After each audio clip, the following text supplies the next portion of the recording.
আমাদের মুক্তির সংগ্রাম, এবারে সংগ্রাম স্বাধীনতার সংগ্রাম। ৭১-এর ৭ই মার্চ, যার অমর কবিতা শুনে ৭ কোটি বাঙালি উজ্জীবিত হয়েছিল স্বাধীনতার মন্ত্রে, ছিনিয়ে এনেছিল স্বাধীনতার লাল সূর্য।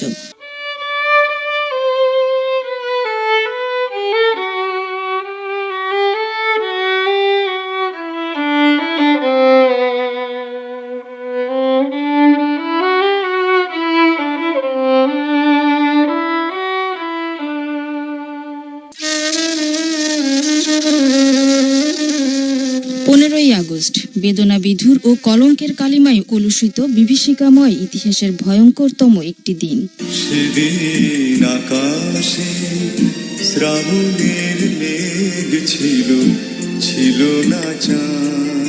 ৭৫-এর ১৫ই আগস্ট ভোরের আলো ফোটার আগে স্বাধীনতা বিরোধীর দেশি বিদেশি চক্রের ষড়যন্ত্রে বাঙালির শ্রেষ্ঠ সন্তান জাতির পিতা বঙ্গবন্ধু শেখ মুজিবুর রহমান ও তার ঘনিষ্ঠজনদের রক্তে রঞ্জিত হয়েছিল ধানমন্ডির ৩২ নম্বর বাড়িটি।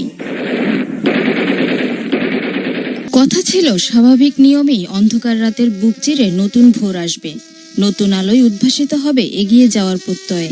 কিন্তু গভীর রাত উষালগ্নকে পরিণত করেছিল বিভীষিকায়। ভোরের সূর্য উঠেছে ইতিহাসের কলঙ্কজনক অধ্যায়ের জন্ম দিয়ে।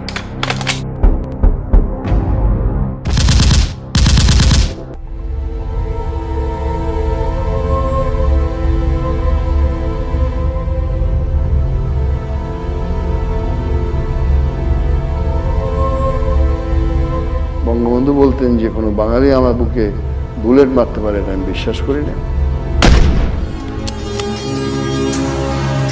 তোমার যেমন একটা অনুরোধ রইল, যেদিন তোমার তুমি সন্দেহ করো যে আমার ভালোবাসার মধ্যে কোনো কৃপণতা আছে, সেদিন আমি বলে দিও, আমি তোমাকে বিদায় নিয়ে যাবো। আমি সব ত্যাগ করতে পারি, তোমাদের ভালোবাসা আমি ত্যাগ করতে পারি। কিন্তু বঙ্গবন্ধুকে হত্যা করলেও ঘাতকেরা হত্যা করতে পারেনি তার চেতনা ও আদর্শ। বিবিসির সাংবাদিক ডেভিড ফ্রস্টের সঙ্গে এক সাক্ষাৎকারে বঙ্গবন্ধু বলেছিলেন, আজ না হয় কাল প্রতিটি মানুষকে মরতে হবে, তবে মৃত্যুটা হওয়া উচিত বিরচিত। I know all the 9 months that any day I can die because that's uncivilized. I know that.